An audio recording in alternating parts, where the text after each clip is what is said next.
Continuamos con esta directa, no olvides suscribirte a nuestro canal.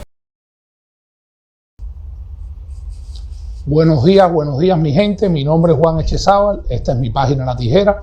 Hoy es viernes 28 de marzo del año 2025 y les estoy transmitiendo desde la ciudad de Daytona Beach, donde vivo.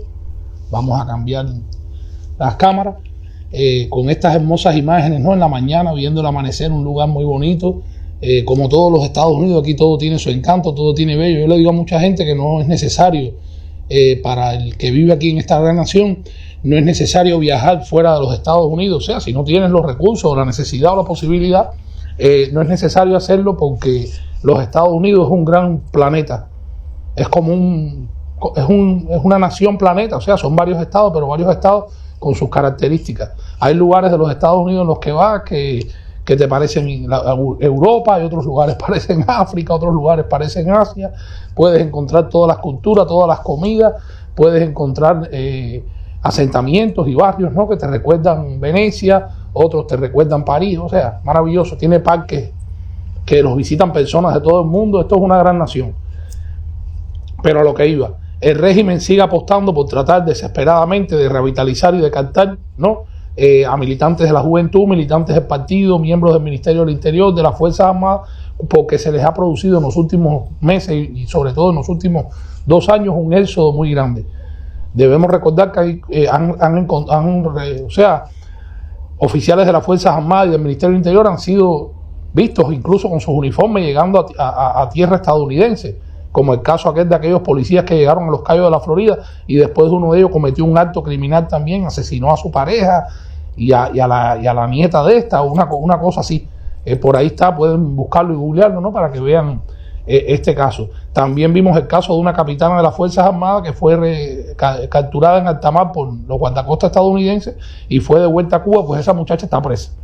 Esa muchacha, bueno, servía a las Fuerzas Armadas, ya pidió la baja. El régimen no se la quiso dar, como no se la está dando a mucha gente, pero aún así el régimen está tratando de dar la imagen de que ellos se están reactivando. Y entonces están gastando e invirtiendo dinero. Debe de invertirlo en alimentos, debe de invertirlo en medicamentos, debe de invertirlo en arreglar y acabar de resolver el problema de la infraestructura energética del país, que tienen a la gente viviendo como si fueran topos en unas cuevas, en los apagones. Pues lo están invirtiendo en esto, en propaganda política, en vallas alrededor de las carreteras y en las cabeceras de las provincias. Lo están invirtiendo en sus actos políticos, lo están invirtiendo en sus eventos culturales y políticos y en sus festivales y fiestas y pachangas, para dar una falsa imagen de que en Cuba todo está bien, cuando sabemos todos los cubanos de aquí, de allá y de acullá que en Cuba todo está mal. En Cuba, ayer mismo en Manzanillo, vimos el anciano este que falleció, que fue cubierto con la bandera cubana. Pues ayer en la noche todavía no había un carro del municipio de Manzanillo, de las autoridades de esa municipalidad cubana, del oriente cubano, de la provincia de Granma, para poder llevar el cuerpo de esta persona. No había incluso ni sarcófago, o sea, no había féretro para poder, en un féretro, poder poner el cuerpo inerte de este pobre anciano que falleció, y al que los vecinos trataron de hacer gestiones para poder sacarlo y no pasa nada. Nadie va a dar respuesta, ni en la prensa oficialista, ni a los familiares, ni mucho menos del caso del joven este que fue ultimado en la terraza allí de la casa. Y entonces muchísimos cubanos, en los comentarios de las publicaciones que hemos puesto de la denuncia de este muchacho, que sí es verdad, yo hablé con el mejor amigo de su padre me va a dar unas declaraciones. ¿Y qué pasó con el muchacho? El muchacho estuvo en Rusia probó estupefacientes, llega a Cuba con toda esa química y toda esa cosa en el cuerpo, siguió probando el químico en Cuba. El muchacho estaba tomando medicamentos en los últimos tiempos para tratar de salir del problema este de la drogadicción, y parece que perdió la cabeza, salió con un palo, empezó a gritar en la terraza de allí donde vive, de su barrio en 70 en Playa. La mamá, confiando en las autoridades que no se pueden confiar, pues simple y llanamente llamó a la policía llegó. Al no poder controlarlo, le dieron un estrellón, le rompieron la cabeza.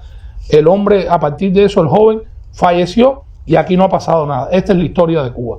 Esta es la historia diaria de Cuba. Miren, señores, qué cosa más linda. Voy a seguir hablándoles, pero miren, estamos viendo el amanecer aquí. Ese es el océano Atlántico, o sea, del lado de allá está el océano Atlántico. Este es el río Halifax, es un río que corre desde Cabo Cañaveral, casi donde salen los cohetes de la NASA, hasta la ciudad de Jacksonville. Se convierte en río San Juan hacia San Agustín, y de ahí para allá se convierte entonces, o sea, sigue siendo el río San Juan, pero es un afluente de este mismo río Halifax. Esto es muy bello, aquí hay hasta delfines, o sea, delfines que se mezclan porque el agua aquí es entre salobre y agua dulce. Y hay una gran variedad de peces y las personas, bueno, ya están viendo un velero que está saliendo por allá atrás a lo lejos y demás. Discúlpenme que salte, como decimos, un buen cubano de palo para rumba, pero querían que vieran este hermoso amanecer aquí. Estos son los amaneceres aquí en esta ciudad de Daytona Beach, todos mis días.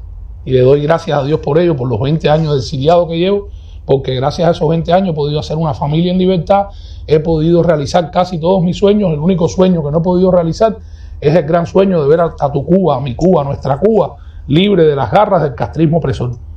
Pero esperamos, con el favor de Dios, de que un día el pueblo cubano finalmente pueda disfrutar y pueda respirar aires de libertad como se lo merece. Y seguiremos, señores, denunciando todas estas trampas y todos estos crímenes del castrismo. Imagínense ustedes, para que tengan una idea de las cosas del castrismo, en los últimos días me han mandado bastantes videos y fotos de matanzas, cómo están entrando los barcos tanqueros, ¿no?, de petróleo desde Venezuela, cargados de combustible. ¿Y a dónde va a parar ese combustible? Si la gente está cocinando con leña, ¿a dónde va a parar ese combustible? Si muchísima gente no puede mover sus carros por el precio del petróleo en dólar y de la gasolina, y las colas que tienes que hacer en lo poco que queda del sector estatal, ¿no?, que tratan de controlar ellos para sus amigos, para los miembros de la cúpula dictatorial, para los jefes y los dirigentes, que a eso sí nunca les ha faltado nada en Cuba. ¿Dónde está el petróleo cuando en Cuba la gente sigue sufriendo apagones? Porque no me digan que ya se resolvió el problema energético de Cuba, porque ellos siguen con los apagones, ellos sin necesidad de hacerlo, ellos siguen con los apagones, porque a ellos no les interesa para nada resolver los crecientes problemas del pueblo cubano. Ellos lo único que les interesa es sostenerse en el poder y seguir manteniendo su aparato represivo y seguir ganando muchísimo dinero a costa del sudor, del dolor, de la miseria del pueblo cubano. Esas son las grandes realidades de Cuba. Y por esas realidades tendremos que seguir denunciando al régimen opresor castrista y señalándolo ante el mundo como el máximo responsable de toda la desgracia que pasa en Cuba.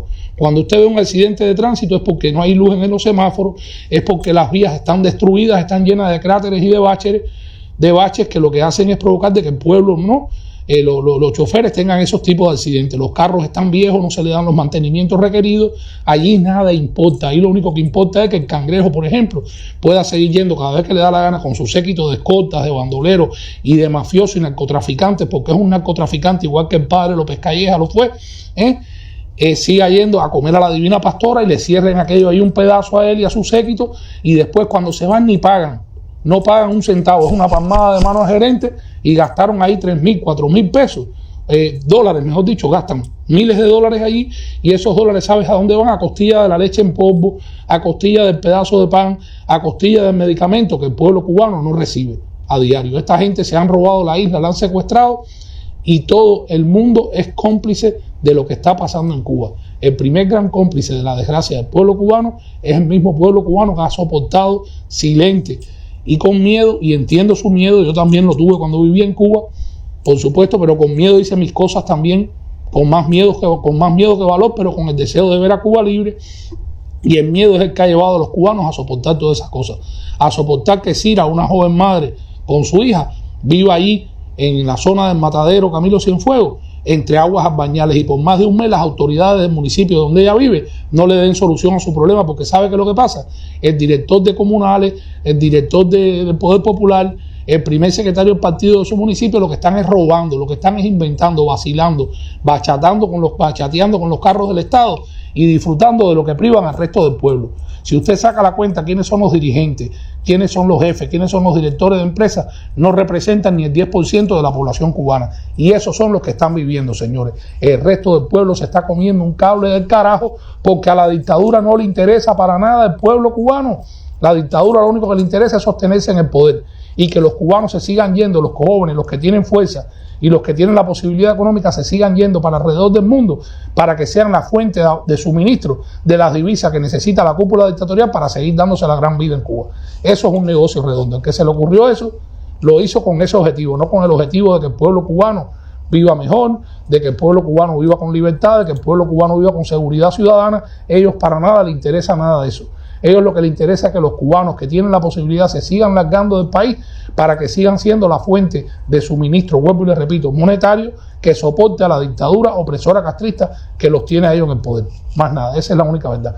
Por eso es que salen las ciberclarias. Si usted va a ver las ciberclarias, tienen los perfiles restringidos, pero si alguien los conoce o es amigo y coge y me manda imágenes y los denuncia, va a ver que es director de una empresa, que es un alto militar, que es alguien que está beneficiándose y disfrutando a costa de la miseria y la desgracia del pueblo cubano.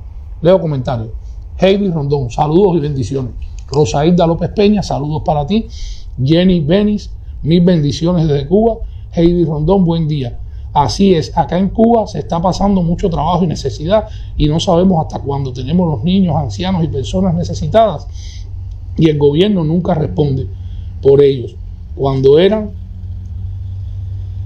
la prioridad en este país. Es que no, eso no fue prioridad, eso fue Fidel Castro. Heidi, lo que pasó fue que Fidel Castro trató de crearse, mientras tuvo también la complicidad, ¿no?, del CAM y de los países del llamado campo socialista, que eran los que le suministraba todo lo que necesitaba el castrismo para estar vivo en aquel momento. Disculpen, Fidel Castro dio la imagen de que eran una potencia médica, que eran una potencia en el deporte, que realmente lo eran, pero lo fueron antes también. Cuba dio muchísimos deportistas, Cuba dio muy buenos peloteros, dio boxeadores estelares que peleaban en las grandes ligas y dio muchísimo ajedrez, a José Raúl Capablanca. O sea, Cuba siempre dio glorias en la cultura, dio glorias en la ciencia, dio glorias en todas las esferas. Cuba económicamente en el año 58 era uno de los países más estables de Latinoamérica y del mundo. Era capaz de producir todo lo que se comía y exportar más del 40% de la producción agrícola de Cuba.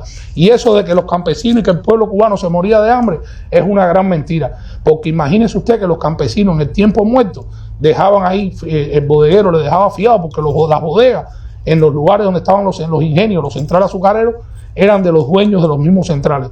Y en el tiempo muerto les dejaban ahí y les hacían una cuenta. Y ellos entonces podían comer, podían resolver sus necesidades con pobreza, con humildad, pero nunca se pasó el hambre que se está pasando en Cuba bajo la dictadura opresora.